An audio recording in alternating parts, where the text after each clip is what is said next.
Imagine standing on a street corner in Sarajevo on a sunny June morning in 1914. A single gunshot rings out, a sound so brief it could have been lost in the noise of the city. But that one moment, that one bullet, would ignite a chain reaction so vast it reshaped the entire world. The assassination of Archduke Franz Ferdinand didn't just end one life, it unraveled empires, redrew borders, and plunged humanity into the first truly global war. And all of it hinged on a split-second decision, a chance encounter, a domino tipping over in a way no one could have predicted. This is the power of a single event. History isn't always shaped by grand movements or slow, inevitable forces. Sometimes it's the smallest moments, the wrong turn down an alley, the unopened letter, the stroke of luck or misfortune, that send civilizations veering onto entirely new path. One spark can light a fire that burns for centuries. One choice can echo through time, altering the lives of millions who'll never even know the name of the person who made it. And that's what we're about to explore together, 30 of history's most astonishing domino effects. From overlooked accidents that saved nations to deliberate acts that toppled dynasties, we'll uncover the moments where everything changed in the blink of an eye. These aren't just footnotes in a textbook, they're the hinges on which the door of history swung. So buckle up, because by the end of this journey, you'll never look at the past or the present the same way again. Sometimes history pivots not on dramatic battles or sweeping revolutions, but on a simple miscommunication. On the evening of November 9, 1989, East German official Günther Schabowski stood before reporters for a routine press conference, but what happened next was anything but routine. Fumbling through new travel regulations, he hesitated when asked when the changes would take effect. His uncertain reply, "As far as I know," immediately, without delay, was broadcast live across the nation. Within hours, thousands of East Berliners flooded checkpoints, demanding passage. Overwhelmed border guards lacking clear orders began lifting barriers. The Berlin Wall, that grim symbol of divided Europe, was suddenly breached not by politicians or soldiers, but by ordinary people armed with nothing but hope and a bureaucrat's vague wording. The images that followed became icons of the 20th century, cheering crowds chipping away at the concrete with hammers, strangers embracing atop the graffiti-covered barrier, families reuniting after decades apart. World leaders watched in disbelief as the Cold War's most potent physical divide crumbled in a single night. Soviet leader Mikhail Gorbachev quietly accepted the tide of change, while US President George H.W. Bush resisted triumphant gestures, knowing one wrong move could still trigger violence, but the people had spoken louder than any superpower. What's most astonishing isn't just the wall's fall, it's how easily it might not have happened. Had Schabowski reviewed his notes more carefully, had the guards received stricter orders, had the broadcast been delayed, the division might have lingered for years. Instead, a single hesitant phrase became the sledgehammer that shattered 40 years of oppression. And it reminds us that even in an age of nuclear arsenals and global alliances, history still trembles at the whisper of human courage. The bustling port of Messina in Sicily seemed like any other trading hub in the autumn of 1347, until a single Genoese ship arrived from the Black Sea.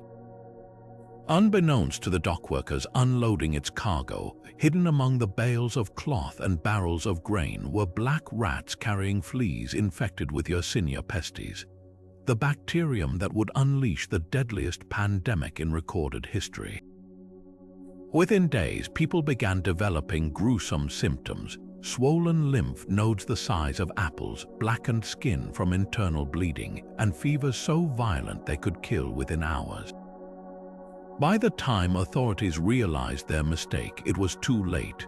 The Black Death had breached Europe's defenses, and what followed was a tidal wave of suffering unlike anything the medieval world had ever seen. The plague spread with terrifying speed, racing along trade routes, hopping from city to village, carried by merchants, pilgrims, and even the wind. Contemporary maps showed tendrils of death creeping outward in all directions, wrapping around the Mediterranean before surging north. Paris lost half its population. Florence became a ghost town. In just 5 years, 25 million lives, a third of Europe, were erased. Whole families vanished overnight, leaving homes to crumble and fields to go fallow. Priests abandoned their parishes, doctors refused to treat the sick, and gravediggers couldn't keep up with the bodies piling up in the streets. But the horror of the Black Death did more than just kill, it shattered the foundations of medieval society. With so many laborers dead, surviving peasants suddenly had bargaining power. They demanded higher wages, better conditions, and even land of their own. The feudal system, built on the backs of an obedient underclass, began to wobble. Lords who once ruled with absolute authority now faced revolts from workers who knew their worth. Meanwhile, the Church's failure to stop the plague sparked widespread doubt. If prayer and piety couldn't protect people from this scourge, what was the point of blind obedience? Radical new religious movements sprang up, questioning centuries of doctrine. And yet, from this unimaginable suffering came unexpected rebirth. The labor shortage accelerated technological innovation. Watermills, plows, and windmills flourished as fewer hands had to do more work. Art and literature shifted too, with survivors creating works that celebrated life's fragility rather than just its piety. Even medicine took a leap forward as doctors began valuing observation over ancient texts. The world that emerged from the shadow of the Black Death was darker in some ways, but also strangely brighter, a reminder that even history's greatest tragedies can plant seeds of change. All because one ship carrying one colony of rats docked at the wrong port at the wrong time. Dawn had barely broken over Lexington Green on April 19, 1775, when a tense standoff between British regulars and colonial militia turned deadly. No one knows for certain which side fired first, whether it was a nervous redcoat's musket or a patriot's defiant shot, but that single crack of gunfire changed everything. In seconds, the stillness of the morning shattered as both sides unleashed volleys.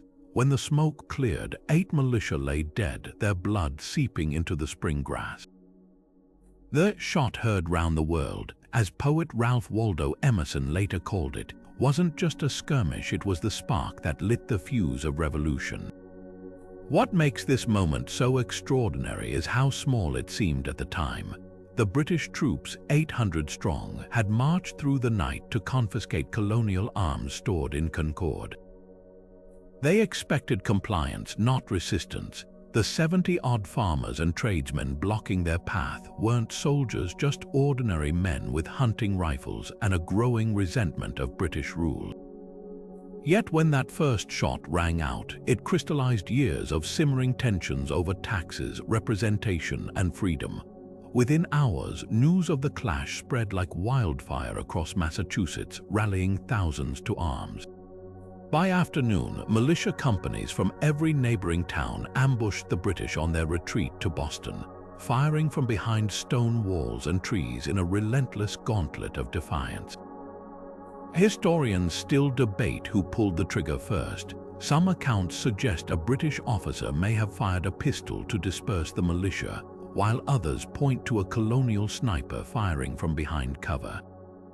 What's undeniable is how swiftly this chaotic moment escalated into irreversible war. Within weeks, colonial delegates transformed from political protesters into revolutionaries, drafting appeals for foreign aid and raising armies.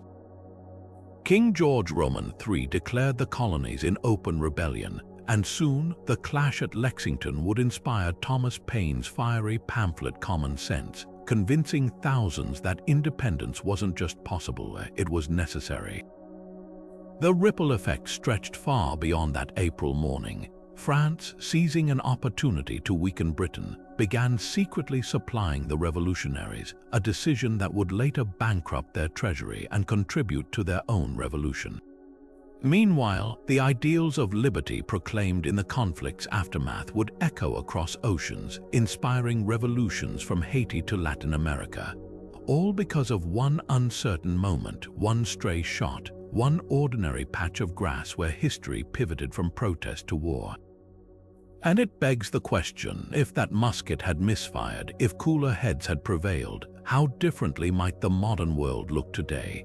Napoleon's troops were digging trenches near the Egyptian town of Rosetta in July 1799 when a soldier's shovel struck something hard, not rock, but a slab of black basalt covered in strange markings. At first glance, it might have seemed like just another artifact in a land already rich with ruins. But this broken stone fragment, roughly the size of a coffee table, held a secret that would crack open a civilization lost to time. Carved in 1960 BC, the Rosetta Stone bore the same decree in three scripts: elegant hieroglyphs, the everyday Demotic script, and ancient Greek. For centuries, scholars had stared at Egyptian hieroglyphs like a locked door, beautiful but impossible to enter. Now, suddenly, they had the key. What followed was a race against time and ego. British forces seized the stone after defeating Napoleon's army, shipping it to London where it became a sensation. Scholars across Europe pored over copies of the inscriptions, but progress stalled for decades. The breakthrough came from an unlikely source, a French linguistic prodigy named Jean-François Champollion, who'd been obsessed with ancient languages since childhood. While others fixated on matching symbols to Greek words directly, Champollion had a hunch. Hieroglyphs weren't just pictograms, but a mix of sound-based and symbolic elements. His eureka moment arrived in 1822 while studying cartouches, the oval frames enclosing royal names. Spotting the name Ptolemy in Greek, he matched it to hieroglyphs that corresponded phonetically to Ptolemy. Then, applying the same logic to Cleopatra's cartouche, the patterns locked into place. Suddenly, a script that had been silent for nearly 2 millennia began to speak. The impact was seismic. Imagine waking up one day to find every ancient billboard, love poem, and shopping list suddenly legible. Champollion's decipherment didn't just translate words, it resurrected an entire worldview. Royal chronicles revealed Pharaoh's conquests, medical papyri exposed advanced surgical techniques, and religious texts illuminated beliefs about the afterlife. Archaeology transformed from treasure hunting into true historical detective work. The Nile's temples and tombs, once mute monuments, became archives whispering secrets. From the price of beer in Deir el-Medina to the diplomatic letters between Ramses II and the Hittites. Even ordinary artifacts like tax receipts or schoolboys' homework humanized a culture that had seemed impossibly distant. And here's the twist: none of it was supposed to survive. The Rosetta Stone's decree was just bureaucratic paperwork, a routine tax exemption for temple priests. The priests likely expected it to fade into obscurity, like a modern-day parking permit stuffed in a drawer. Yet this mundane document, carved in stone by sheer bureaucratic habit, became the linchpin connecting two worlds. Without it, we might still be guessing at the meaning of Tutankhamun's grave goods or Ramses' battle accounts. All because one soldier's shovel hit a rock in the wrong place, or perhaps exactly the right one. The Atlantic was calm on the afternoon of May 7, 1915, as the luxury liner Lusitania steamed toward Ireland, her passengers enjoying afternoon tea and strolls on deck. Then came the explosion, a single torpedo from German U-boat U-20 tearing into the ship's starboard side. Within 18 minutes, the Pride of the Cunard Line slipped beneath the waves, taking 1,198 souls with her. Among the dead were 128 Americans, including businessmen, mothers clutching infants, and even famous Broadway producer Charles Frohman. Newspapers across the United States splashed photographs of floating bodies and weeping survivors, their headlines screaming of German barbarity. Editorial cartoons depicted Kaiser Wilhelm as a bloodthirsty monster, his hands dripping with innocent lives. But behind the outrage lay a tangled web of secrets and strategic gambles. Germany had declared the seas around Britain a war zone, even placing newspaper ads warning travelers that ships like the Lusitania were legitimate targets. What those warnings didn't mention was the 4 million rounds of rifle ammunition and artillery shells secretly stored in the ship's hold, a fact the British government desperately tried to conceal. For years, debates raged. Was the Lusitania primarily a passenger vessel or a military target? Did her sinking justify America's eventual entry into the war, or was it exploited as propaganda? The human stories cut through the politics. Survivors described chaos as lifeboats capsized, leaving hundreds to drown in the frigid water. Wealthy socialite Theodate Pope dragged an unconscious stranger to safety, only to learn her own mother had perished. A German-American father named Albert Bestick clung to an oar for hours, watching children slide beneath the waves, a trauma that haunted him into old age. Meanwhile, in Washington, President Woodrow Wilson faced mounting pressure. His initial pleas for calm, "There is such a thing as a man being too proud to fight," soon crumbled under public fury. The torpedo's true impact wasn't measured in tons of seawater, but in the shift it triggered halfway across the globe. American neutrality, once a bedrock principle, began eroding like a sandcastle at high tide. Recruitment posters asked, "Remember the Lusitania?" as young men lined up to enlist. 2 years later, when Germany resumed unrestricted submarine warfare, those same images fueled the war resolution that sent 2 million doughboys to Europe. And it all traced back to one submarine captain's split-second decision, a flash of periscope lens, a finger on the trigger, proving that even in an age of industrial warfare, history could still turn on a single, devastating choice. A bitter December wind whipped across the dunes of Kitty Hawk, North Carolina, as Wilbur and Orville Wright prepared for what most considered a fool's errand. The year was 1903, and human flight was still the stuff of dreams dismissed by newspapers as centuries away, if possible at all. Yet at 10:35 that morning, with Orville lying prone on the fragile wooden frame of their flyer, a 12-horsepower engine sputtered to life. The contraption lurched forward along a wooden rail, fighting against gravity until suddenly it wasn't. For 12 seconds that stretched into eternity, the Wright brothers soared 120 feet through the crisp coastal air. A single photograph captured the moment: Orville's white-knuckled grip on the controls, Wilbur sprinting alongside with outstretched arm, the shadow of history being made etched into the sand below. What made this breakthrough extraordinary wasn't just the flight itself, but the sheer unlikeliness of its creators. These weren't university scientists or wealthy industrialists, just two bicycle mechanics from Dayton, Ohio, who'd become obsessed with birds. Their workshop was cluttered with twisted metal and splintered wood from failed gliders, their funding scraped together from bicycle sales, while competitors like Samuel Langley, backed by $50,000 of Smithsonian funds, built elaborate steam-powered machines that promptly crashed into the Potomac. The Wrights took a different approach. They studied albatross wings in library books, built a miniature wind tunnel from a wooden crate, and meticulously logged every failed test. Their genius lay in solving aviation's three great puzzles: lift, propulsion, and control. Where others focused only on getting airborne, the brothers invented wing warping, twisting the aircraft's tips to bank like a bird, giving pilots something their predecessors never had: the ability to steer. The world's indifference to their achievement speaks volumes about how radically they disrupted expectations. Local newspapers buried the story. One Virginia paper got the distance wrong by 800 feet. It took 5 years for the U.S. Army to show interest, and even then, they demanded a demonstration where the flyer could carry a passenger. Skeptics accused the brothers of bluffing, unaware that their primitive-looking machine had already completed flights lasting nearly an hour in secret. Only when Wilbur stunned Europe with aerial maneuvers in 1908 did the truth become undeniable: two unknown Americans had conquered the skies while the world wasn't watching.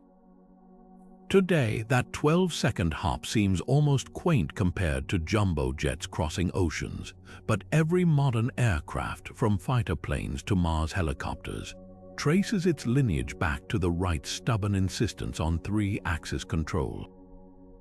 Their breakthrough wasn't just technological, it rewired humanity's sense of possibility. Within 66 years of Kitty Hawk, we'd land on the moon. All because two brothers who'd never finished high school looked at seagulls and thought, why not us? The stone walls of Prague Castle had witnessed centuries of intrigue, but nothing quite like the scene unfolding on May 23, 1618. A delegation of angry Protestant nobles stormed into the royal chancery, confronting two Catholic governors and their secretary over harsh religious restrictions. Tempers flared, accusations flew, and then came the moment that would echo through history. With a heave and a crash, the three officials tumbled through an upper-story window, plummeting nearly 70 feet to the castle moat below. Miraculously, all three survived Catholics claimed angels bore them up, while Protestants joked they landed in a dung heap, but the damage was done. What began as local outrage over church closures and forbidden services now had a name that would define an era: the defenestration of Prague.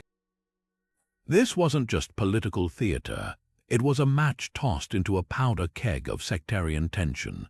For decades, the Holy Roman Empire's patchwork of kingdoms had simmered with conflict between Protestant reformers and Catholic traditionalists. The Habsburg emperors, devout Catholics, had chipped away at Protestant rights, banning church construction and expelling dissenting preachers. The rebels saw the defenestration as a last stand, but Vienna viewed it as outright treason. Emperor Ferdinand II, a man so devout he reportedly kept a fragment of the true cross in his pocket, mobilized armies to crush what he called a nest of heretics. What followed wasn't just a war, but a continent-wide catastrophe. The 30 Years' War became a meat grinder of epic proportions. Mercenary armies crisscrossed Germany, burning crops and razing towns. Battlefield casualties paled next to the famine and plague that followed. Entire regions lost 2/3 of their population. Contemporary diaries describe parents resorting to cannibalism, villages where only wild dogs remained, and battlefields so littered with bones that farmers plowed them up decades later. By 1648, the Peace of Westphalia redrew Europe's religious map, but the scars never fully healed. Today, tourists can still visit the very window in Prague Castle's Ludwig wing where this chaos began. It's surprisingly ordinary, just another arched portal in a building full of them, now reinforced with modern glass to prevent repeats. Guides love pointing out that defenestration became something of a Czech specialty. Similar incidents occurred in 1419 and 1483. But none carried the consequences of that spring afternoon, when a single act of defiance spiraled into a conflict so vast it reshaped nations. The lesson: in fractured times, even a symbolic shove can topple empires, and yet, buried in this grim history is a strange irony. That original defenestration window stands mere steps from St. Vitus Cathedral, where both Protestant reformer Jan Hus and Catholic saints are venerated. Centuries after Catholics and Protestants slaughtered each other in God's name, their memorials now gather dust side by side, silent witnesses to how quickly faith can twist into fanaticism. Perhaps that's the real legacy of Prague's throne officials, not just a war, but a warning about the price of absolute certainty. The harbor waters of Boston shimmered under moonlight on December 16, 1773, as a bizarre masquerade unfolded aboard 3 British ships. Dozens of men, their faces smeared with soot and dressed as Mohawk warriors, moved silently between decks, axes in hand. But this was no robbery, it was political theater with a bitter punchline.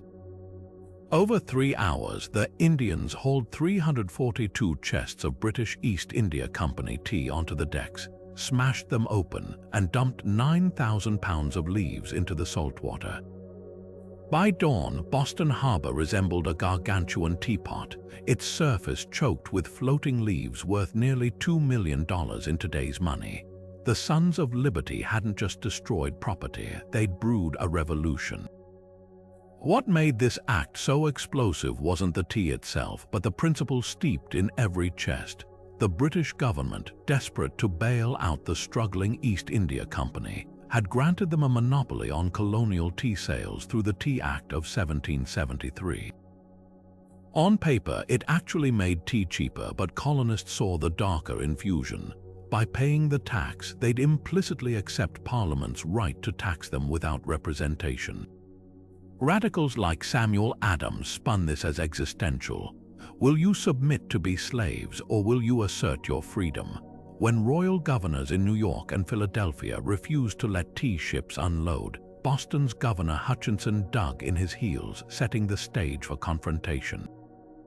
The rebels' planning was meticulous. Lookouts monitored the ships Dartmouth, Elena, and Beaver for weeks. When a last-ditch meeting at Old South Meeting House failed to sway Hutchinson, Adams gave a prearranged signal. This meeting can do nothing more to save the country. War whoops erupted as the disguised men, mostly artisans and merchants, not the rabble British papers would depict, marched to Griffin's Wharf. Remarkably, they took care to avoid other damage. When a padlock was broken, it was replaced next day. Even their costumes carried meaning. By dressing as Native Americans, they symbolically rejected British identity while protecting actual participants from prosecution. Britain's response turned a protest into a rallying cry. Outraged Parliament passed the coercive acts, dubbed the Intolerable Acts by colonists, closing Boston's port until the tea was paid for, banning town meetings and housing soldiers in private homes. But instead of isolating Massachusetts, these punishments united the colonies. Food and supplies poured into Boston from as far as South Carolina, while radical pamphlets depicted British ministers as tyrants stuffing tea down America's throat. Within a year, the First Continental Congress convened, with delegates like George Washington shifting from anger to outright rebellion. The true genius of the Tea Party lay in its symbolism. By destroying private property, a line even many patriots hesitated to cross, the Sons of Liberty forced everyone to choose sides. Conservatives who'd opposed violence now faced Britain's collective punishment. Meanwhile, the visual of taxation without representation, literally floating away, proved irresistible propaganda. When Parliament later offered to repeal all taxes except one symbolic of their authority, colonists echoed the harbor's lesson: not a penny. That cold December night didn't just steep tea in salt water, it dissolved any hope of compromise, leaving only the bitter grounds of revolution to swallow. In a cramped workshop in Mainz around 1440, goldsmith Johannes Gutenberg wrestled with an idea that would scatter knowledge like seeds across the world. His invention, a machine combining movable metal type, oil-based ink, and a modified wine press, didn't just produce books. It shattered the monopoly on learning held for centuries by monasteries and elites. Before Gutenberg, creating a single copy of the Bible required a scribe's labor for nearly a year, the cost equivalent to a modest house. With his press, that same text could be printed in weeks, its price plummeting to that of a few barrels of ale. The difference wasn't just speed or cost, it was accessibility. The sudden possibility that ideas could leap from parchment to the hands of merchants, farmers, even rebellious priests. Picture the process in motion, a typesetter's fingers swiftly arranging individual metal letters into mirrored lines, each character cast with precision to ensure uniformity. The ink type is laid in the press, a sheet of damp paper carefully positioned above it. With a sharp pull of the lever, the screw-driven platen presses the page onto the inked letters. A satisfying thunk, and when lifted, there it is, crisp black text perfectly replicated, ready to dry alongside hundreds of identical siblings. This wasn't just mechanics, it was alchemy, transforming lead into knowledge.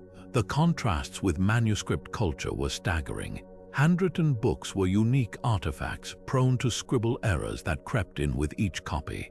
Imagine a medieval game of telephone stretching across generations. A 14th century psalter might feature doodles of knights battling snails in the margins, while a scholar's personal notes could reshape Aristotle's philosophy over time.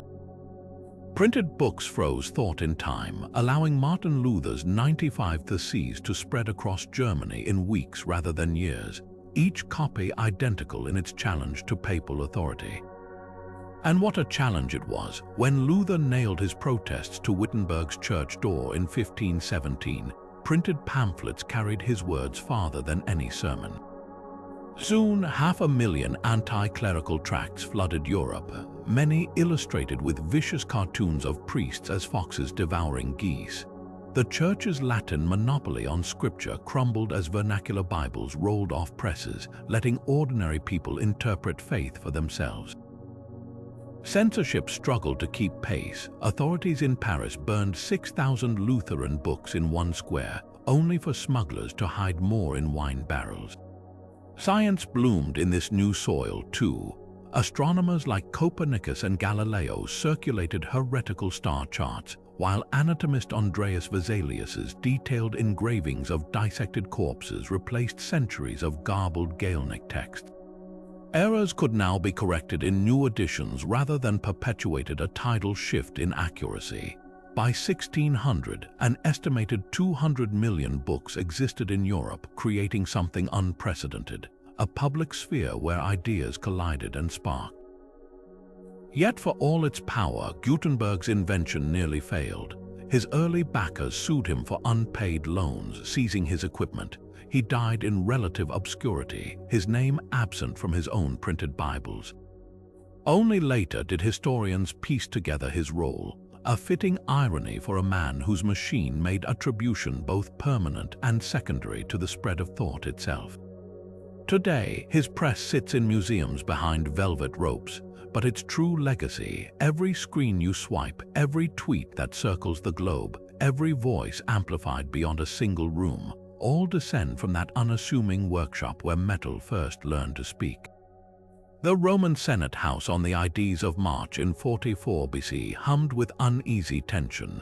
Julius Caesar, fresh from his dictatorship for life appointment, entered without his usual bodyguard detail, dismissing warnings as superstition. What happened next wasn't just murder, it was political theater executed with brutal precision. As Caesar took his seat, a group of senators, including his protege Marcus Brutus, surrounded him under the pretense of presenting a petition. The first dagger struck near the neck. Within seconds, 23 blades flashed in the dim light, each conspirator ensuring their complicity by drawing blood. Caesar's last words, whether "you too, Brutus," or the more ominous "and you, child," became immortal, transforming betrayal into a cultural shorthand that echoes across millennia. Brutus' participation remains history's most dissected act of political violence. Educated in Athens and steeped in republican ideals, he genuinely believed Caesar's concentration of power was strangling Rome's democratic traditions. Yet his motivations were tangled in personal contradictions. Caesar had pardoned him after the Civil War and even rumored to be his biological father. The assassination wasn't carried out in shadows, but in full view of horrified onlookers, as if Brutus wanted history to witness his agonizing choice between loyalty and principle. The conspirators, clutching bloodied daggers, rushed to the Capitoline Hill shouting "Liberty," expecting jubilant crowds. Instead, they found stunned silence. Caesar's populist reforms had endeared him to the plebeians, who saw the Senate's liberators as aristocrats clinging to privilege. When Mark Antony displayed Caesar's mutilated toga and read his generous will at the funeral pyre, the public's grief curdled into fury. Mobs burned the assassins' houses, forcing Brutus and Cassius to flee Rome, a miscalculation that sealed their fate. Octavian, Caesar's 18-year-old adopted heir, played the long game. Where Brutus wielded a dagger, Octavian used legal maneuvering, forming the second triumvirate with Antony and Lepidus to methodically hunt down the conspirators. By 30 BC, after defeating Antony at Actium, he stood alone, rebranding as Augustus and disguising autocracy beneath republican trappings. The Senate kept its name, but its power bled out like Caesar's corpse on the Senate floor. Today, visitors to Rome's Lago di Torre Argentina can stand where history pivoted. The sunken ruins of Pompey's Curia, where Caesar fell, now shelter stray cats lounging between ancient bricks. It's an oddly fitting afterlife for a site where ambition, idealism, and violence collided, proving that even the mightiest leaders are mortal, and no act, however noble its intent, unfolds without unintended consequences. The Republic died with Caesar, but the empire he inadvertently created would shape the Western world for 500 years. The pre-dawn stillness over Tinian Island in the Pacific shattered at 2:45 in the morning on August 6, 1945, as the Enola Gay's 4 massive propellers roared to life. Colonel Paul Tibbets, the handpicked pilot, had named the B-29 Superfortress after his mother, a strangely tender gesture for a mission that would unleash hell. Inside the bomb bay hung Little Boy, a uranium-based weapon so secret that even most crew members didn't know its true power.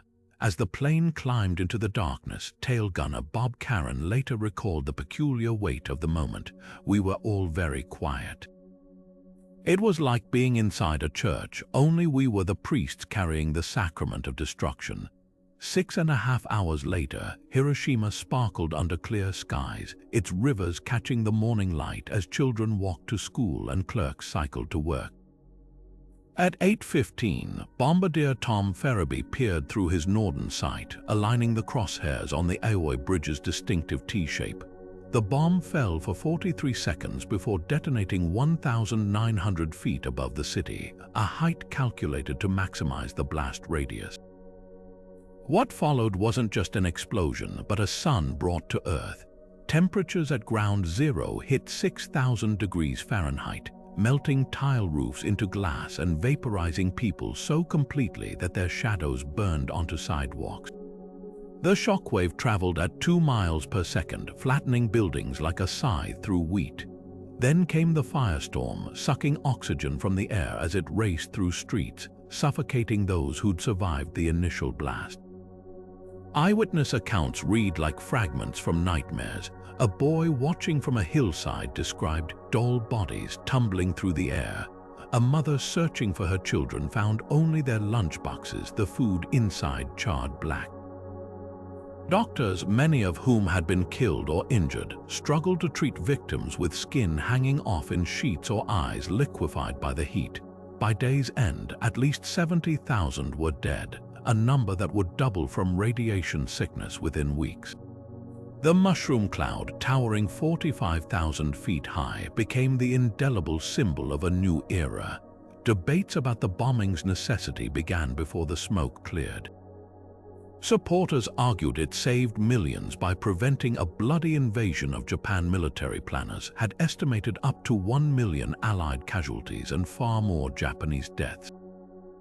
Critics countered that Japan was already seeking surrender through backchannels and that targeting civilians crossed a moral line. The reality was likely more complex. While Japan's navy was crippled, its army still held strong positions across Asia, and hardliners vowing to fight to the last spoon controlled much of the government. What's undeniable is the bomb's seismic geopolitical impact. When Stalin learned of Hiroshima at the Potsdam Conference, he reportedly accelerated Soviet atomic research, kicking off the arms race that would dominate the Cold War. Today, Hiroshima's Peace Memorial Park stands where the blast was hottest, its iconic Genbaku Dome left as a skeletal reminder. Visitors can see artifacts too haunting to forget. A wristwatch frozen at 8:15, a child's charred tricycle, stones that still show radiation scars. The paradox of this place is that while it commemorates unparalleled suffering, it also represents humanity's capacity to learn. Every mayor since 1947 has sent letters protesting nuclear tests to world leaders, a chain of protest now numbering over 1,600. That's the legacy of that August morning, Not just a weapon that ended a war, but a warning etched in ash about the fragility of civilization itself. Alexander Fleming's cluttered lab at St. Mary's Hospital in London was more disaster zone than scientific workspace in September 1928. Petri dishes piled haphazardly, some forgotten for weeks as the Scottish bacteriologist focused on influenza research. Returning from a summer vacation, Fleming began sorting through the streaky, contaminated cultures until one dish stopped him cold. Around a blob of yellow-green mold, the Staphylococcus bacteria he'd been studying had dissolved into a ghostly ring, as if repelled by some invisible force. Most researchers would have sighed at yet another ruined experiment and tossed it out, but Fleming's keen eye spotted the anomaly. "That's funny." Those two words, uttered over a mold later identified as Penicillium notatum, would usher in the antibiotic age.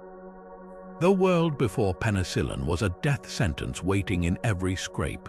Simple cuts festered into sepsis, childbirth infections killed 1 in 5 mothers, and pneumonia was called the old man's friend for its merciless efficiency.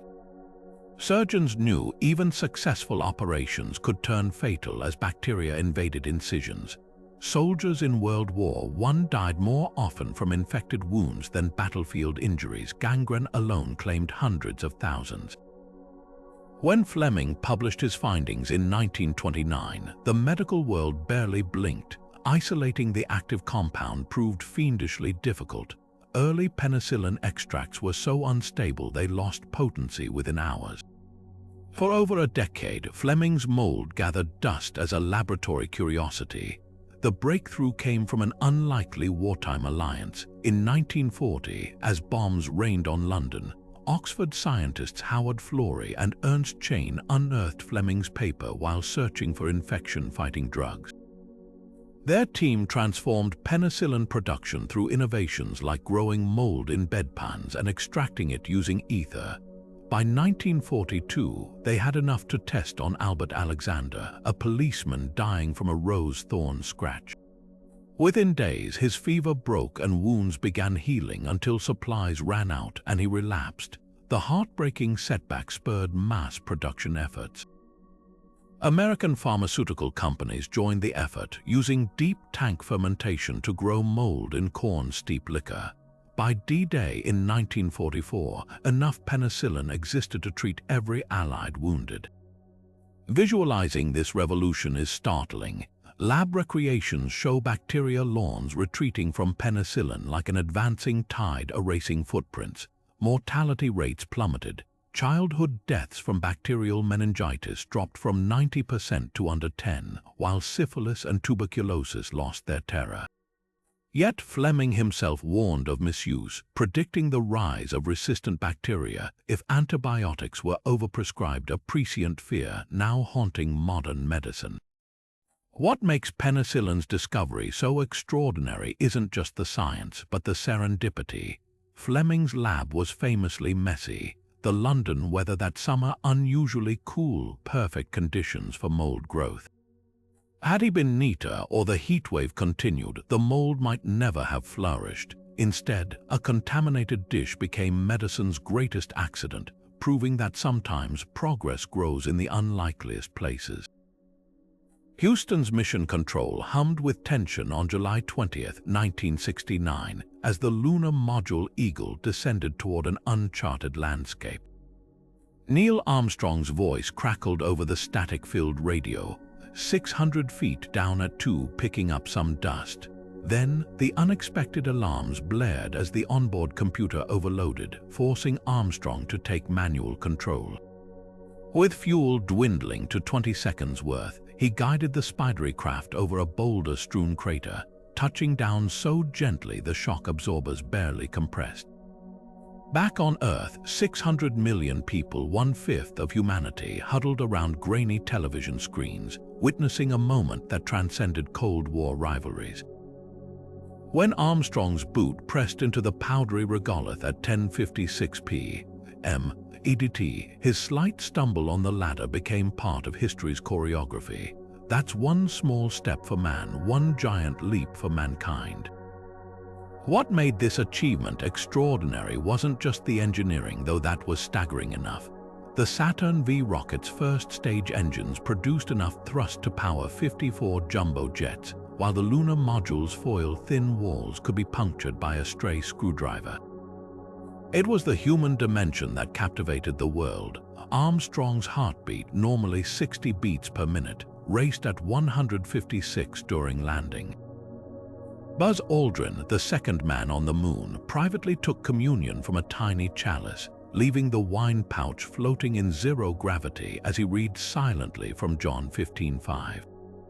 Even the mundane became magical when the astronauts struggled to plant the American flag. They discovered lunar soil was so compacted it barely allowed the pole to penetrate more than a few inches. Behind the triumph lay near catastrophes few knew about at the time. During training, Armstrong had ejected seconds before a lunar lander prototype exploded. The Eagle's ascent engine had never been test-fired in space. Had it failed, President Nixon's speechwriter prepared a eulogy beginning, "Fate has ordained that the men who went to the moon to explore in peace will stay on the moon to rest in peace." Even the famous broadcast almost didn't happen. NASA initially rejected Westinghouse's slow scan camera as too heavy until engineers stripped it to a 4-pound unit with no viewfinder. Armstrong had to aim it blindly as millions watched. The global reaction revealed how deeply the mission resonated beyond geopolitics. In Moscow, scientists applauded despite Soviet leaders' silence. Villagers in Ghana gathered around battery-powered radios, interpreting crackling transmissions as spirits speaking. Even the turbulent streets of Vietnam saw brief ceasefires as soldiers on both sides stared at the same glowing disk above them. For a fleeting moment, the moon became humanity's shared backyard. Not American, not Russian, just ours. Today, the artifacts left behind, the bootprints, the discarded backpacks, the "We came in peace" plaque remain perfectly preserved in the airless environment. They're relics of an era when ambition outstripped technology, when humans dared to leap before they could clearly see the landing spot. And perhaps that's why Armstrong's step still echoes, not because we conquered space, but because it reminded us what we're capable of when we aim beyond the horizon. The ticker machines in brokerage houses across America began clattering uncontrollably on October 24, 1929, Black Thursday, as sell orders flooded the markets like a dam bursting. But it was 5 days later, on October 29, Black Tuesday, that the true avalanche hit. Over 16 million shares changed hands in a single day, a record that would stand for 4 decades as panicked investors sold stocks at any price. The ticker tape ran hours behind, leaving traders to watch their fortunes evaporate in real time while the machines struggled to keep up. By noon, the New York Stock Exchange's visitors gallery was packed with spectators, some weeping openly as they witnessed financial carnage unlike anything Wall Street had ever seen. Behind the numbers lay human desperation. Investors who had bought stocks on margin, putting down just 10% while borrowing the rest, now faced ruin as their brokers demanded additional cash to cover plunging values. Hotel clerks reported guests jumping from windows, while one wealthy Pittsburgh steel magnate walked into his bank and calmly handed over his keys, saying simply, "I'm through." The crash vaporized $30 billion in wealth equivalent to nearly 10 times the federal budget, and exposed the era's dangerous financial house of cards. Banks had recklessly invested depositors' money in stocks, corporations had inflated earnings reports, and everyday Americans had gambled their savings on the illusion that prices would rise forever. The dominoes fell with terrifying speed. As stock values collapsed, banks called in loans that borrowers couldn't repay. Over 9,000 banks failed in the 1930s, wiping out life savings for millions. With no deposit insurance, people who thought they had $50 in the bank might receive 10 cents on the dollar, if anything. Credit evaporated, factories closed, and unemployment skyrocketed to 25%. Red lines stretched for blocks while shanty towns dubbed Hoovervilles sprouted in urban parks, their residents living in huts made of scrap wood and tar paper. Farmers already struggling with drought watched crop prices plummet. A bushel of wheat that sold for $1 in 1929 brought just 30 cents by 1932. The global economy, still fragile from World War I, buckled under the strain. Germany, dependent on American loans under the Dawes Plan, saw hyperinflation return as capital fled. In Britain, the pound's collapse forced austerity measures that sparked nationwide protests. Even distant Australia saw unemployment hit 30% as wool and wheat exports dried up. Protectionist policies like America's Smoot-Hawley tariff, which raised import taxes to record levels, strangled international trade, worsening the spiral. Economist John Maynard Keynes warned the world was stuck in a liquidity trap, where fear overrode rational recovery efforts. What made the crash so devastating wasn't just the financial loss, but the psychological scar it left. An entire generation abandoned stocks for decades, distrusting the markets that had betrayed them. New Deal reforms like the Glass-Steagall Act would eventually separate commercial and investment banking, while the Securities and Exchange Commission emerged to police Wall Street. But the most enduring lesson came from those ticker tapes still preserved in archives, their frantic staccato, a warning that when speculation outpaces reality, the fall back to earth can reshape societies. The heavy oak door of Wittenberg's Castle Church was already studded with notices when Martin Luther approached it on October 31, 1517. The 33-year-old theology professor carried neither hammer nor nail. Those would come later, but clutched a parchment that would split Western Christianity in two. His 95 Theses, written in precise Latin, weren't intended as rebellion. They were an invitation to academic debate about the Church's sale of indulgences, certificates promising reduced time in purgatory for dead relatives. Yet the document's theological depth masked its explosive potential. By questioning whether the Pope had authority over salvation itself, Luther struck at the heart of medieval Catholicism's financial and spiritual power structure. What made his protest so dangerous was its timing. The printing press, still a novelty 70 years after Gutenberg, allowed Luther's ideas to spread faster than the Church could contain them. Within weeks, German translations circulated across Europe, turning theological jargon into rallying cries for peasants and princes alike. The fifth thesis cut especially deep. The Pope neither desires nor is able to remit any penalties except those imposed by his own authority. In plain terms, salvation wasn't for sale. This wasn't just about corruption. It challenged the entire medieval economy of grace. The Church's response backfired spectacularly. When Pope Leo X dismissed Luther as a drunken German who would change his mind when sober, he underestimated both the monk's stubbornness and his rhetorical genius. Luther's subsequent writings, like his fiery address to the Christian nobility, framed the conflict as German identity versus Italian exploitation. Local rulers, resentful of Rome siphoning their wealth, seized the opportunity. Frederick the Wise of Saxony secretly protected Luther, while pamphlets caricatured the Pope as the Antichrist munching on gold coins. Then came the point of no return, the Diet of Worms in 1521. Summoned before Holy Roman Emperor Charles V and church officials, Luther refused to recant unless proven wrong by Scripture. His legendary declaration, "Here I stand, I can do no other," wasn't just defiance, it redefined religious authority. If individual conscience, guided by Scripture, outweighed papal decrees, then every Christian became their own theologian. The original 95 Theses manuscript was lost to history, likely destroyed by Catholic authorities. But visitors to Wittenberg today can see the bronze memorial door where Luther supposedly posted his challenge. The real revolution, however, happened in the hearts of millions who realized faith didn't require intermediaries, a seismic shift that birthed everything from hymn-singing congregations to the very idea of private conscience.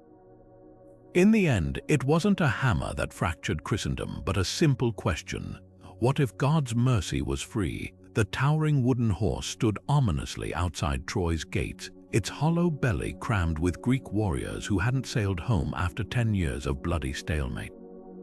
To the exhausted Trojans, it seemed like a divine offering, a peace token from their vanished enemies. Even as priest Laocoon hurled his spear into the horse's flank, crying, "I fear Greeks bearing gifts," fate had already coiled its trap. That single act of deception, whether myth or twisted history, didn't just conquer a city, it birthed a parable about hubris that would echo for millennia. Homer's Odyssey gives us the canonical version, Odysseus' cunning plan, the Greek fleet pretending to retreat, and Sinon's theatrical performance as a deserter who spun tales of the horse as an appeasement to Athena. But archaeology paints a murkier picture. Excavations at Hisarlik, the modern site believed to be ancient Troy, reveal layers of violent destruction around 1200 BC, matching the traditional timeline. A massive defensive wall shows signs of earthquake damage, leading some scholars to speculate the Greeks exploited a natural disaster. Yet other evidence, like Hittite tablets referencing a troubled vassal state called Wilusa, possibly Troy, hints at a real conflict over control of the Dardanelles' lucrative trade routes. Artistic depictions reveal how each era projected its own anxieties onto the legend. Ancient Greek vases show the horse small enough to fit through Troy's gates, a practical detail Homer omitted. Roman poet Virgil's Aeneid reframes it as a terrifying omen, with the wooden monster's eyes gleaming as if alive.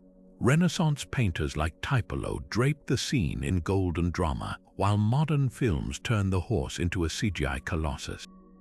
The most chilling interpretation might be a 14th century manuscript showing Trojan women tossing flowers at the horse, oblivious to the slaughter lurking inside. What makes the Trojan horse endure isn't just its military ingenuity, but its psychological depth. The Trojans didn't lose because they were weak, they lost because they wanted to believe the war was over. Their fatal flaw wasn't ignorance but hope, and that's why this story still unnerves us. In an age of cyber attacks and disinformation, the greatest threats often come packaged as gifts, wearing the face of our own optimism. The reedy banks of the River Thames at Runnymede seemed an unlikely stage for revolution on June 15, 1215. Yet here, under threat of civil war, King John of England, a monarch so despised that chroniclers claimed hell itself is made fouler by his presence, scratched his seal onto a document that would outshine his infamy. The Magna Carta, drafted by rebellious barons to curb royal abuses, wasn't intended as a charter of universal freedom. Its 63 clauses mostly protected aristocratic privileges, like preventing widows from being forced into remarriage. But buried within this feudal bargaining lay radical seeds, the idea that even kings weren't above the law. What made this parchment extraordinary were two groundbreaking principles. Clause 39 declared no free man could be imprisoned or punished except by the lawful judgment of his peers, a direct ancestor of due process and jury trials. Clause 12 mandated that taxes required the general consent of the realm, foreshadowing parliamentary democracy. Though John repudiated the charter within weeks, dying of dysentery mid-rebellion in 1216, his successors reissued revised versions. Each reiteration watered those seeds until they sprouted in unexpected ways, inspiring everything from America's Constitution to the Universal Declaration of Human Rights. 4 original copies survive, their ink faded but words still resonant. The British Library displays 2, their vellum pages showing careful scribble work. No medieval auto pen could replicate such precision. Salisbury Cathedral's copy, preserved in near-mint condition, owes its survival to a bishop who distrusted royal promises and kept it off-site. Lincoln Cathedral's version crossed the Atlantic in 1939 for safekeeping during World War II, returning with a security detail rivaling a head of state. Modern visitors examining these documents might chuckle at clauses about fish weirs on the Thames or debts to Jewish moneylenders, but the true legacy lies in how adaptable those principles proved. When colonists protested no taxation without representation, they quoted Magna Carta. When suffragettes demanded voting rights, they invoked its spirit. Even today, human rights lawyers cite it in cases from Guantanamo to Hong Kong. That muddy field at Runnymede birthed something far greater than its drafters imagined. Not a static treaty, but a virus of liberty that kept mutating across centuries. Perhaps history's sweetest irony, the despised King John, through sheer incompetence, became an unwitting midwife to constitutionalism. His heavy-handed tyranny so united barons, clergy, and merchants that they crafted a restraint no European monarch had ever accepted. The parchment they pressed into his reluctant hand became a mirror, reflecting back to power its own limits and to the people their unanticipated strength. The Caribbean waters churned around Soviet submarine B-59 on October 27, 1962, as depth charges exploded in the darkness. Inside the sweltering hull, temperatures soared past 140 degrees Fahrenheit, carbon dioxide levels climbed dangerously high, and the crew, cut off from Moscow for days, believed nuclear war had already begun. With communications down and American destroyers relentlessly hunting them, Captain Valentin Savitsky made a fateful declaration: "We're going to blast them now. We will die, but we will sink them all." Launching the submarine's T-5 nuclear torpedo required agreement from 3 officers. 2 voted yes, 1 man said no. Vasily Arkhipov, the flotilla chief of staff who happened to be aboard, refused to authorize the strike. His single dissenting voice, whispered in that claustrophobic metal tube, may have spared the world from annihilation. What unfolded in those 13 days in October wasn't just a diplomatic standoff. It was the closest humanity has ever come to nuclear Armageddon. U-2 spy planes had captured photographs showing Soviet missile sites under construction in Cuba, just 90 miles from Florida.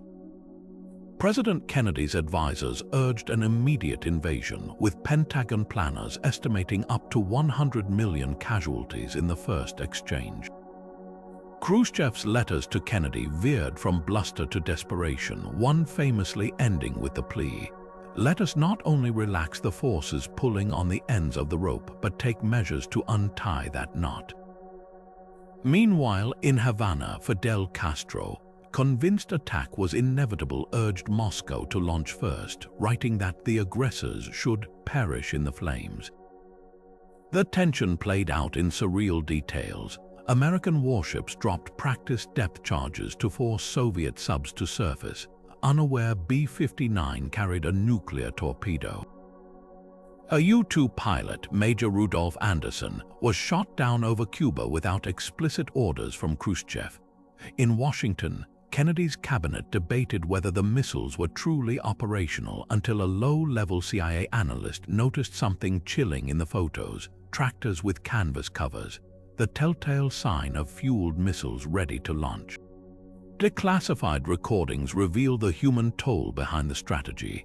Kennedy's voice shakes as he tells his brother Bobby, "I don't think there's any rational choice," while Soviet officers later admitted they thought Miami had already been vaporized when they surfaced. The crisis didn't truly end with the missiles' withdrawal. It ended when Arkhipov, a survivor of the K-19 reactor disaster, recognized the madness of mutual destruction. Today, a granite monument in Cuba marks the missile sites, while the submarine's logbook sits in a Moscow archive, its faded pages bearing silent witness to the day the Cold War almost burned white hot. The morning of January 24, 1848, dawned chilly at Sutter's Mill in California's Sierra foothills, where carpenter James Marshall noticed something glinting in the tail race of the sawmill he was building. Scooping up the pea-sized nugget, he bit at the old prospector's test and felt the soft give of real gold.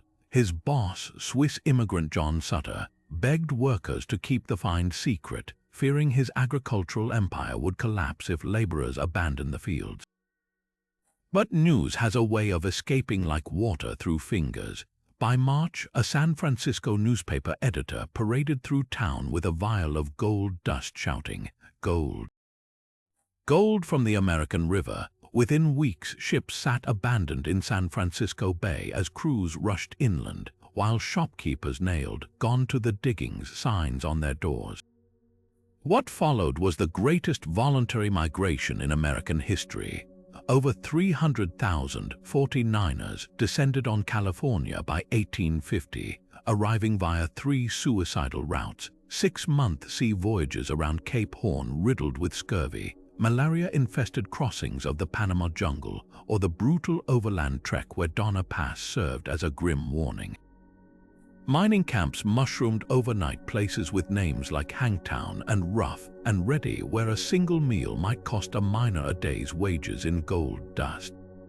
Saloons built of canvas thrived while churches struggled to raise walls. The racial mosaic was staggering. Chinese laborers in conical hats, Chilean miners with unique quartz-crushing techniques, and free black entrepreneurs like entrepreneur Mifflin Gibbs running thriving stores. The environmental devastation was catastrophic. Rivers ran backward as miners built elaborate flumes to wash entire hillsides away. Hydraulic mining blasting cliffs with high-pressure water cannons silted valleys so deeply that Sacramento streets flooded with mud. Mercury used to extract gold poisoned waterways, while forests vanished to fuel stamp mills that pounded ore 24 hours a day. By 1852, the easy place of gold was gone, leaving industrial mining companies to dominate. Yet the rush's true legacy wasn't in nuggets but in transformation. San Francisco exploded from 800 residents to 50,000, its wharves stacked with goods from around the Pacific. The need for law amid chaos led to California's unprecedented fast track to statehood in 1850, bypassing territorial status. Gold panning itself became an art, swirling sediment in a broad, flat pan while gently washing away lighter material until only the dense gold remained.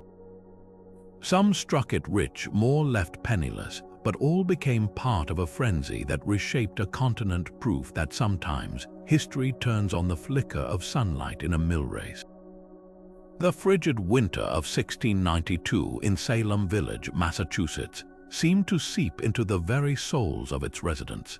In Reverend Samuel Parris's cramped household, his 9-year-old daughter Betty and 11-year-old niece Abigail Williams began twitching and contorting in ways that defied medical explanation.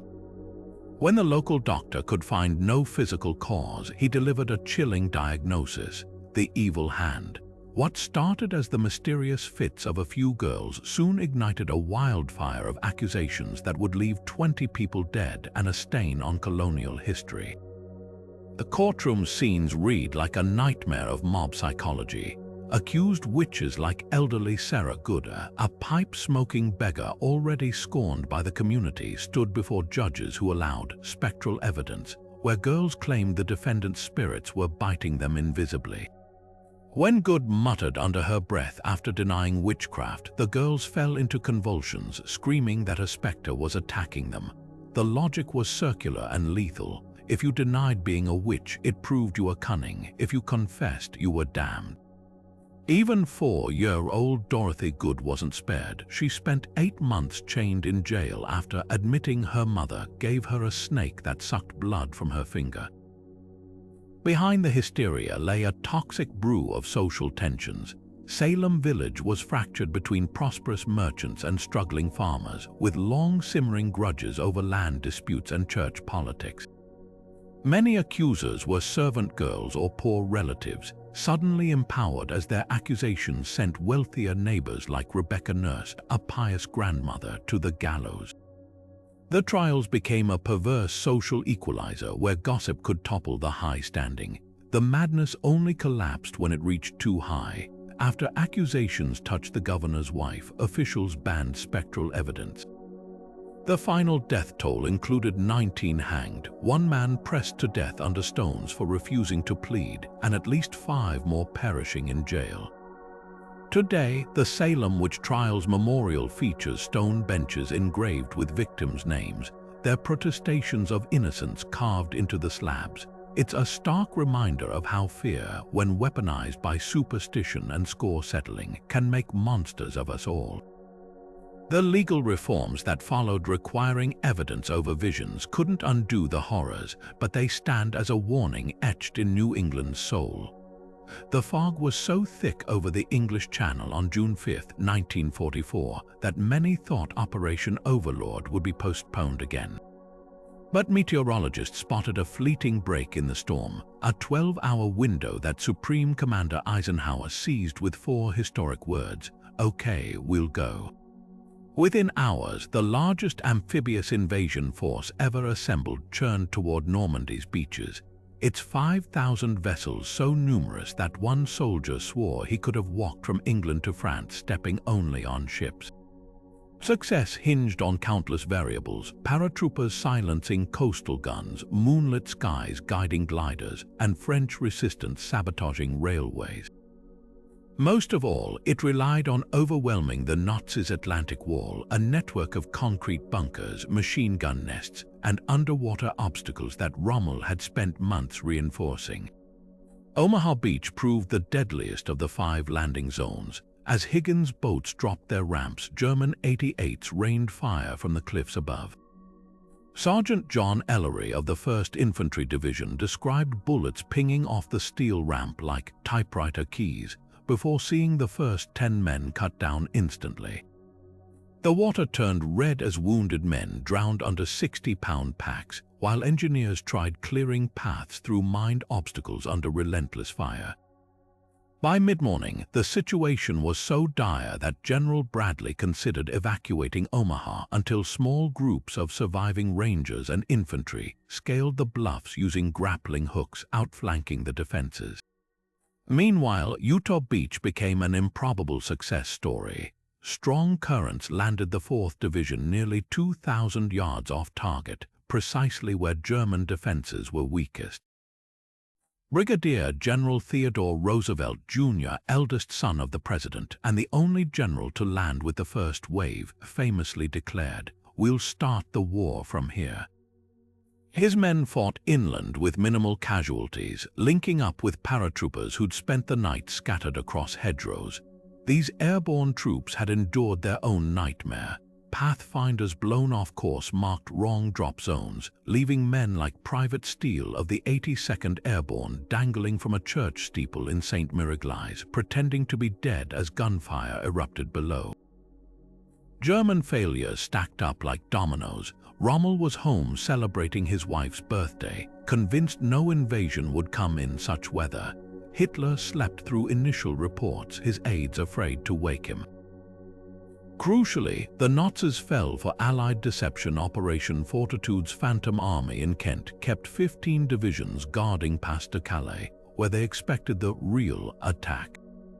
Even the Atlantic Wall's design proved flawed. Rommel had wanted panzer divisions stationed near the coast, but bureaucratic infighting left tanks too far inland to counterattack effectively.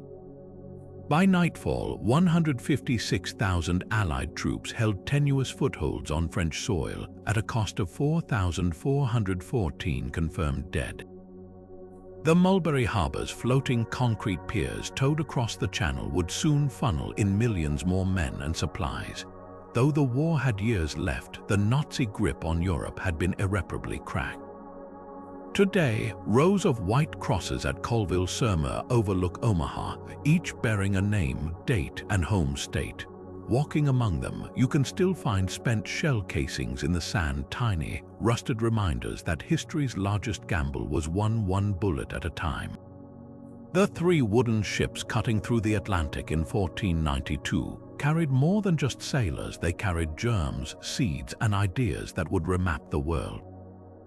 When Christopher Columbus stumbled upon the Bahamas instead of Asia, his miscalculation set off a biological and cultural avalanche we now call the Columbian Exchange. Imagine the first meeting on that Caribbean beach. Spanish crews in sweat-stained wool, Taino villagers bearing gifts of parrots and cotton thread, neither realizing they stood at the brink of an irreversible transformation. Before contact, the Americas were no empty wilderness. the Mexican capital Tenochtitlan dazzled with floating gardens and aqueducts, its population dwarfing any European city. Inca engineers carved terraces into Andean peaks, while Cahokia's mounds along the Mississippi hosted celestial observatories. Then came the invisible invaders: smallpox, measles, influenza racing ahead of conquistadors with horrifying efficiency. Within a century, up to 90% of indigenous populations perished, a demographic catastrophe that left forests regrowing over abandoned villages and bison herds expanding across emptied plains.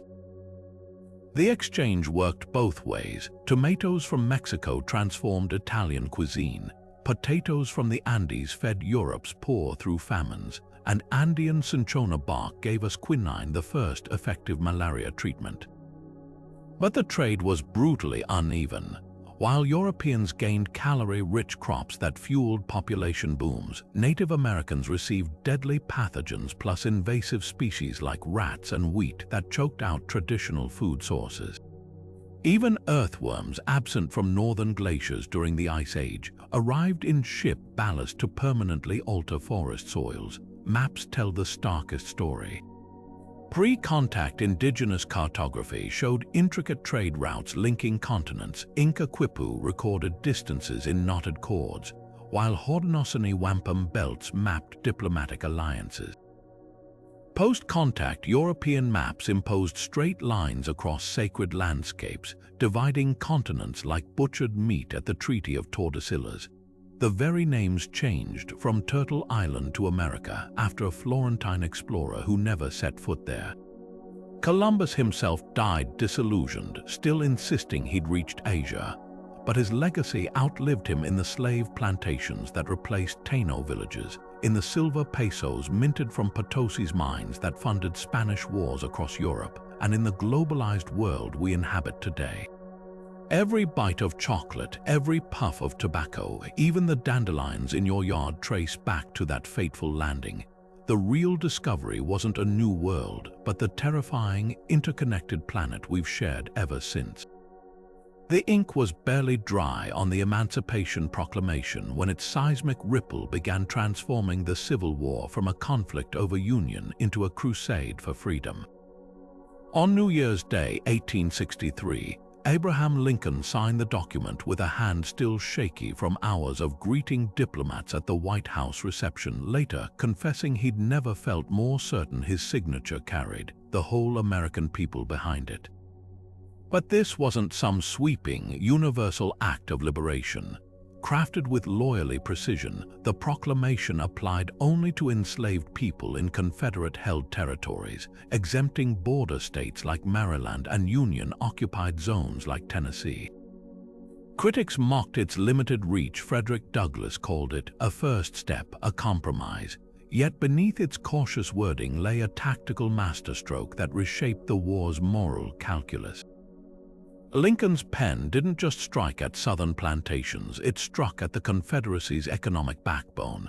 By declaring over 3 million enslaved people, thenceforward and forever free, he invited them to flee toward Union lines, depriving the South of the forced labor fueling its war machine. Almost overnight, Union camps swarmed with self-liberated families offering crucial intelligence as scouts, cooks, and laborers. Nearly 200,000 black men would eventually enlist as Union soldiers, their bravery at battles like Fort Wagner silencing racist doubts about their combat readiness. Meanwhile, Britain and France, both abolitionist nations that had considered recognizing the Confederacy, found themselves politically unable to support a rebellion now explicitly tied to slavery's defense.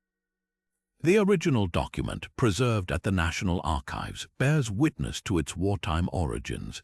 5 pages of dense script show Lincoln's careful threading of legal authority, framing emancipation as a fit and necessary war measure under his powers as commander-in-chief rather than a pure moral decree.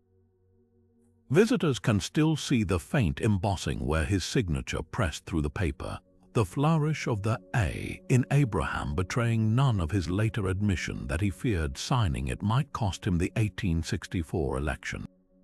Yet the proclamation's true legacy lies in the door it kicked open. Its poetic cadence, "All persons held as slaves shall be then, thenceforward, and forever free," became a rallying cry that even its limitations couldn't mute. When the 13th Amendment followed in 1865, abolishing slavery everywhere without exception, it owed its passage to the moral momentum Lincoln's proclamation had unleashed. Together, these two documents formed a one-two punch, the first a tactical strike during combat, the second the knockout blow after victory. Today, we remember the proclamation not for what it failed to do, but for how it redefined American freedom mid-stride. It transformed the Union Army into an unwitting emancipation force, empowered Congress to pass the first Civil Rights Act in 1866, and set the stage for Reconstruction's fragile promise. That New Year's Day signing didn't just alter the war, it ensured that whatever the Union's future, slavery could never again be its foundation. The ink may have faded on the page, but its imprint on history remains indelible. The room was silent except for the hum of the massive SDS Sigma 7 computer at UCLA on October 29, 1969. At 10:30 in the evening, programmer Charlie Klein typed the first two letters of login to connect to a machine 600 miles away at Stanford Research Institute. The system crashed after the O. That truncated message, just "low," became the digital equivalent of Neil Armstrong's moon landing, marking humanity's first stumbling step toward the internet. What began as a Cold War project to create a nuclear attack-resistant communication network would blossom into a revolution reshaping every aspect of modern life. Behind that simple transmission lay years of visionary work. Paul Barron at the Rand Corporation conceived packet-switching, breaking data into tiny chunks that could reroute around damage like a stream flowing around rocks. Meanwhile, British scientist Donald Davies independently developed similar concepts while studying traffic flow. But it took Defense Department funding through ARPA, the Advanced Research Projects Agency, to turn theory into reality. The original ARPANET linked just 4 nodes, using refrigerator-sized interface message processors to direct traffic. Early adopters were mostly computer scientists swapping research files, unaware they were midwifing a global phenomenon. The Internet's true explosion came from an unassuming physicist at CERN named Tim Berners-Lee. Frustrated by how difficult it was to share research papers across different computer systems, he devised 3 fundamental building blocks in 1989. HTML for formatting documents, URLs as unique addresses, and HTTP as the transfer protocol. His revolutionary twist was hyperlinks, those blue underlined words that let users leap between documents with a click. Berners-Lee insisted on keeping his invention free and open, rejecting patents that could have made him the richest man alive. The first website went live in August 1991, a humble page explaining the World Wide Web project itself. Vintage footage of these early days feels both quaint and prophetic. Grainy videos show researchers peering at monochrome screens displaying blocky text, rooms dominated by whirring tape drives taller than the users. One 1972 documentary captures ARPANET engineers explaining their network by cartoonishly passing envelopes marked data, a charming simplification of technology that already seemed magical. The first spam email arrived just 7 years after ARPANET birth, while the first online purchase a box of herbal tea from a Stanford student to many friends hinted at e-commerce's potential. What transformed this academic tool into a global force was the 90s perfect storm of browser wars, dial-up modems, and dot-com gold rushes. Remember the screech of a 56K modem connecting? That sound was the digital frontier opening for millions. Early search engines like Alta Vista and Yahoo cataloged the web's explosive growth, while services like AOL's You've Got Mail made going online a cultural event. The internet didn't just spread, it evolved, absorbing radio, telephones, photography, and television into its ecosystem. Today, that low echoes in every TikTok scroll, every medical database query, every smart fridge ordering milk. The internet has become humanity's collective nervous system, transmitting not just cat videos but revolutions, from Arab Spring hashtags to pandemic-era remote work. Berners-Lee now warns about surveillance capitalism and misinformation, advocating for a new contract for the web. Yet for all its flaws, this accidental invention remains our species' most democratic creation. Proof that sometimes the most world-changing ideas begin with two letters that never finished spelling a word. The glow from Thomas Farriner's bakery on Pudding Lane seemed harmless at first, just another flame in a city where candlelit wooden houses stood shoulder to shoulder like kindling. But in the early hours of September 2nd, 1666, a stray ember found its way to dry flour sacks, igniting a catastrophe that would burn for 4 days. The Great Fire of London didn't just consume buildings, it devoured the medieval city whole, leaving behind an eerie landscape of crumbling stone and ashes where 13,000 homes once stood. What the flames spared, however, was something far more valuable: the chance to rebuild a metropolis from the ashes. London's firefighting efforts were tragically primitive by modern standards. Leather buckets passed hand to hand from the Thames proved useless against the inferno's speed, while the dreaded firehook's long poles used to pull down burning buildings often spread flames further as collapsing structures launched sparks onto neighboring roofs. Mayor Thomas Bloodworth's hesitation to order demolitions created deadly delays, allowing the fire to leap across gaps that might have contained it. Eyewitness Samuel Pepys described the panic in his diary, burying his prized Parmesan cheese in his garden before fleeing with his wife. All the sky was of a fiery aspect, like the top of a burning oven. The fire's path reveals a chilling domino effect. Animated reconstructions show how relentless east winds carried embers across rooftops, jumping the narrow alleys of the city within hours. St. Paul's Cathedral, whose lead roof melted into molten rivers, became a towering pyre, its stones exploding from the heat. The flames only halted at the Tower of London, where garrison soldiers used gunpowder to blow up buildings in its path.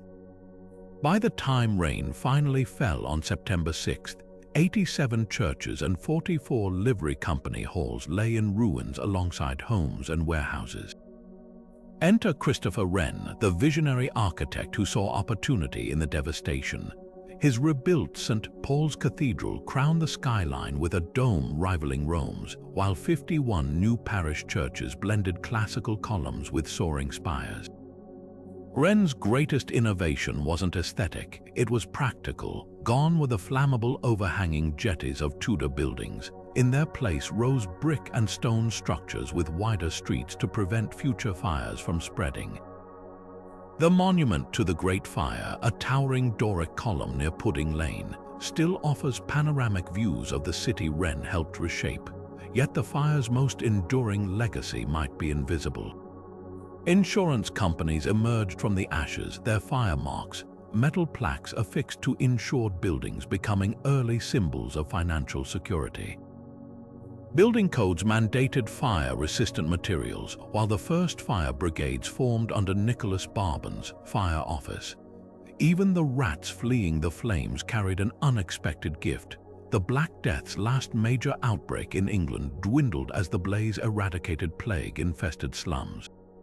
Today, a single cobblestone near London Bridge marks where Farriner's bakery once stood, its humble plaque belying the inferno it unleashed. Modern fire simulations still study 1666 to understand urban combustion, proving that sometimes history's most devastating disasters plant the seeds of progress. London didn't just rebuild, it reimagined itself, trading narrow darkness for light and chance for resilience. Ford's Theatre was packed on April 14, 1865, not just with laughter but with an almost giddy sense of relief. 5 days after General Lee's surrender at Appomattox, Washington celebrated like a city breathing for the first time in years. No one noticed the handsome actor slipping into the presidential box during the third act of Our American Cousin. John Wilkes Booth, a Maryland-born Shakespearean star and Confederate sympathizer, knew the play's comedic timing by heart. He waited for the precise moment when a booming laugh would mask the sound of his derringer, then fired a single shot into the back of Lincoln's head. What followed was less an escape than a grotesque performance. Booth's spur caught the Treasury Guard flag as he leapt to the stage, snapping his fibula but lending him an eerie, balletic grace. Some audience members assumed the stumble was part of the show until he raised his dagger and shouted Virginia's state motto, "Sic semper tyrannis," thus always to tyrants. In the chaos that followed, doctors carried the mortally wounded president across 10th Street to William Peterson's boarding house, where Lincoln's 6'4" frame was laid diagonally on a too-short bed. Cabinet members clustered in the gaslit room, their faces streaked with tears as Secretary of War Edwin Stanton began taking witness statements. At 7:22 the next morning, as a spring rain pattered outside, the great emancipator drew his last breath. Stanton's whispered eulogy, "Now he belongs to the ages," was both tribute and prophecy. The assassination's timing made it a political earthquake. With the war technically over but Reconstruction barely begun, Lincoln's death threw the nation into uncharted waters. His successor, Andrew Johnson, lacked Lincoln's political finesse or moral clarity, allowing Southern states to enact black codes, laws effectively re-enslaving freedmen under other names. Meanwhile, Booth's 8 co-conspirators, including the first woman executed by the U.S. government, Mary Surratt, became fodder for endless speculation. Were they lone radicals or pawns in a wider Confederate plot? A coded letter found on Booth's body mentioning "friends in New York" fueled decades of conspiracy theories, some implicating Jefferson Davis's cabinet, others pointing to radical Republicans who found Lincoln too lenient. Today, Ford's Theater stands frozen in time. Visitors can peer into the presidential box, still draped with bunting, and see the preserved derringer ball lodged in the doorframe. Downstairs, blood-stained artifacts, the surgeon's cufflinks, the pillowcase from Lincoln's deathbed whisper of that night's horror. But the true legacy lies in what might have been. Lincoln's last speech hinted at granting black veterans voting rights, a stance that might have accelerated racial justice. Instead, his martyrdom became a hollow symbol as Reconstruction collapsed under compromise and violence. Booth's bullet didn't just kill a man, it altered the arc of American healing, leaving wounds that would take another century to scab over. The night of April 26, 1986, began as a routine safety drill at Chernobyl's reactor number 4. Engineers planned to test whether the turbines could power cooling pumps during a blackout, a seemingly minor experiment that had been postponed twice before. But in the control room, a fatal combination of design flaws and human arrogance collided. Operators, pressured to proceed despite unstable conditions, disabled critical safety systems one by one. At 1:23 in the morning, reactor power unexpectedly spiked to 100 times normal levels. The first explosion blew off the 2,000-ton roof like a champagne cork, sending chunks of radioactive graphite hurtling into the sky. The second explosion, seconds later, spewed a fireball of fission products equivalent to 500 Hiroshima bombs. What rose into the moonlit Ukrainian sky wasn't smoke, it was the reactor's exposed core glowing with otherworldly blue Cherenkov radiation. Soviet bureaucracy's response proved almost as catastrophic as the meltdown itself. Plant Director Viktor Bryukhanov, seeing his irradiated subordinates vomiting, assured Moscow the reactor was intact. Firefighters arrived without protective gear, their boots crunching on radioactive graphite as they unknowingly absorbed lethal doses. Only when Swedish sensors detected radiation clouds drifting across Europe 36 hours later did the Kremlin admit something had gone wrong. Evacuations of nearby Pripyat, a model Soviet city built for Chernobyl workers, began a full day after the explosion, with residents told to pack for 3 days. They never returned. Satellite images later showed playground swings rusting beside abandoned apartments, their walls still adorned with May Day decorations hung hours before disaster struck. The exclusion zone became a chilling time capsule of Soviet life. Supermarket shelves stood stocked with 1980s goods, textbooks lay open on school desks, and the iconic Ferris wheel, never ridden, slowly corroded under radioactive rain. But the land itself told a stranger story. Without humans, nature staged a staggering comeback. Wolves, lynx, and Piazuolski's horses thrived in the red forest, its pine trees turned rust-colored by fallout. Scientists found mutation-stunted swallows with twisted beaks, aspergillus fungi feasting on gamma rays, yet overall biodiversity exploded. The zone became an accidental experiment in resilience, proving radiation less deadly to ecosystems than human habitation. Meanwhile, the concrete sarcophagus hastily erected over the reactor, nicknamed the shelter, began crumbling almost immediately. The $30 billion new safe confinement, slid over the ruins in 2016, will last a century. But Chernobyl's true legacy lingers in the invisible. Cesium-137 still contaminates mushrooms in Austria, while Ukrainian liquidators, the 600,000 conscripted cleanup workers, die prematurely from cancers their government often denies are linked. The disaster didn't just expose reactor flaws. It revealed how easily institutions sacrifice truth for control, and how thin the line between progress and calamity really is. Today, Geiger counters still crackle near the reactor, a reminder that some mistakes can't be buried.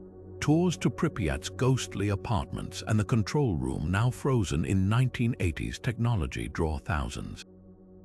But the most haunting sight isn't the ruins, it's the weathered dolls left by former residents, their glass eyes staring blankly at a future that never came.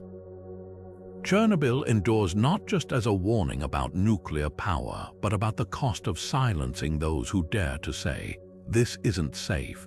The sweltering August heat in Nashville seemed to thicken the air inside the Tennessee State House in 1920, not just with humidity, but with the suffocating tension of a nation holding its breath. After decades of protests, arrests, and hunger strikes, the fate of women's suffrage in America came down to one undecided legislator, 24-year-old Harry Byrne, the youngest member of the Assembly. The first vote had ended in a 48-48 tie. Anti-suffragists, confident of victory, had already handed out red roses to mark their alliance. Then Byrne's mother sent a letter that would change history. "Don't forget to be a good boy," she wrote, "and vote for suffrage." When his name was called again, Byrne switched sides with a quiet "I," breaking the deadlock and making Tennessee the 36th state to ratify the 19th Amendment. The chamber erupted. Anti-suffragists lunged at Byrne, forcing him to flee out a window while supporters cheered so loudly the chandeliers trembled. This pivotal moment was the culmination of a struggle that had begun 72 years earlier at Seneca Falls. Susan B. Anthony, arrested for voting illegally in 1872, turned her trial into a masterclass in civil disobedience, declaring, "Resistance to tyranny is obedience to God." Suffragists adopted tactics borrowed from abolitionists and labor movements. Silent vigils outside the White House, cross-country, suffrage special train tours, and even daring publicity stunts like National Woman's Party members chaining themselves to government buildings. The 1913 Women's Suffrage Parade in Washington, held the day before Woodrow Wilson's inauguration, became a turning point. 5,000 women marched down Pennsylvania Avenue in allegorical costumes, riding floats emblazoned with slogans like "Forward into Light." When hostile crowds attacked the marchers, police stood by, until the cavalry finally intervened, creating a scandal that forced Wilson to finally endorse suffrage. Archival footage from these protests reveals both the creativity and brutality of the movement. Black suffragists like Ida B. Wells, forced to march at the back of parades, defiantly stepped into the front lines mid-procession. Sojourner Truth's "Ain't I a Woman" speech, delivered with agricultural metaphors drawn from her enslavement, exposed the hypocrisy of denying rights to those who bore society's heaviest burdens. Meanwhile, the Night of Terror in 1917 showed the movement's steel spine when guards at Virginia's Occoquan workhouse beat and tortured arrested suffragists, including 73-year-old Mary Nolan, whose only crime was picketing for democracy. The 19th Amendment's ratification didn't magically grant all women the vote. Poll taxes, literacy tests, and violence still barred Black women in the South for decades. Yet that sweltering day in Nashville proved something revolutionary. That equality isn't given but seized one letter, one march, one changed vote at a time. The ink on the amendment was barely dry when Burns' mother's letter joined the Smithsonian's collection, a scrap of paper that reminds us history isn't shaped by grand inevitabilities, but by ordinary people who dare to say yes at the right moment. Silk wasn't the only treasure traveling the ancient trade routes. Ideas, plagues, and entire religions hitched rides on camel caravans. When Emperor Wu of Han dispatched explorer Zhang Qian westward in 130 BC to forge alliances against the nomadic Xiongnu, he accidentally became the architect of globalization. Captured and enslaved for a decade before escaping, Zhang Qian returned with stories of Ferganas, heavenly horses, and grapevines from Bactria, exotic wonders that ignited China's thirst for trade. His maps of Central Asia, sketched from memory, became the blueprint for what later dynasties would call the Silk Road, a sprawling network of trails linking Xi'an to Antioch, where jade met glassware and paper swapped hands for spices. The route snaked through some of Earth's harshest terrain. At the Taklamakan Desert's edge, traders navigated by skeletons of lost caravans, their bleached bones pointing the way like macabre signposts. Sogdian merchants, the master intermediaries of the Silk Road, built relay stations where camels could rest beneath murals of the Buddha and Zoroastrian fire deities. In Samarkand's bazaars, Chinese silks shimmered beside Roman gold coins stamped with emperors' profiles, while Jewish traders from Persia haggled over Indian pepper. This wasn't just commerce, it was a grand cultural transfusion. Buddhism seeped into China via these routes, transforming as it traveled. Early Gandharan statues depict the Buddha with Apollo-like features, a fusion of Greek and Indian artistry. But the caravans carried invisible stowaways. The same routes that spread silk and philosophy also unleashed history's first pandemics. Recent DNA studies suggest the Antonine Plague that ravaged Rome in 165 CE likely originated in Han China, traveling west with infected fur traders. The Black Death too may have raced along these highways, its bacterial hitchhikers thriving in the fleas of Mongol-era merchant rodents.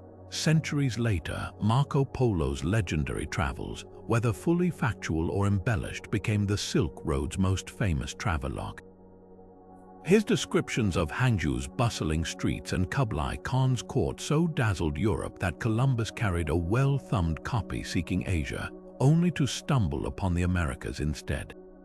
The road's legacy endures in our very language, the word Serik for silk production, China for porcelain, even checkmate from the Persian Shahmat, the king is dead, carried westward with chess. Modern satellite imagery still traces these arteries across Central Asia, faint scars where countless feet and hooves wore grooves into history. The Silk Road never truly vanished, it just paved itself into the internet, where goods and ideas still flow faster than any camel could gallop. All because one determined diplomat survived captivity to whisper of wonders beyond the horizon. The morning of September 11, 2001, dawned with deceptive normalcy in New York City, crisp late summer sunlight glinting off the Twin Towers, commuters flooding into the financial district, and cameras rolling for what local stations assumed would be another slow news day. At 8:46, that illusion shattered. American Airlines Flight 11, a Boeing 767 hijacked by Al-Qaeda operatives, tore into the North Tower's 93rd floor with a fireball visible across 5 states.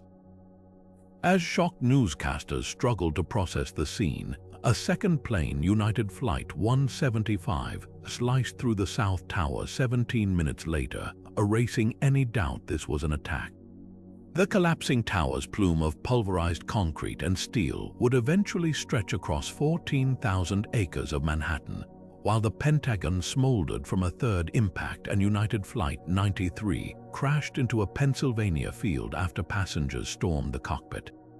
Nearly 3,000 lives vanished in under 2 hours, each digit in that number representing someone who kissed their family goodbye that morning, never imagining they'd become a statistic in history's deadliest terrorist act.